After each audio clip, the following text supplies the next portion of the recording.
చేయాలి, మీకు ఇల్లు కట్టియాలి, మీకు 200 యూనిట్లు ఫ్రీ ఇవ్వాలి, మీకు సన్నబియ్యం ఇవ్వాలి, గ్యాస్ సిలిండర్ 500 రూపాయలు ఇవ్వాలి. అన్ని కార్యక్రమాలు ఎందుకు తీసుకుంటున్నారు?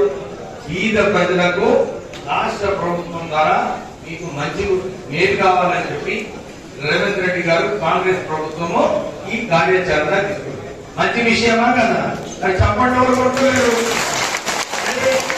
ఏదైనా మాట్లాడుకుంటే మాకు కూడా కొంచెం మోటివేషన్ ఉంటుంది. అరే ఇంకెక్కువ పని చేయాలి, మా ప్రజలకు ఇంకా సేవ చేయాలని చెప్పి మాకు కూడా సంకల్పం వస్తుంది. అవునా కదా?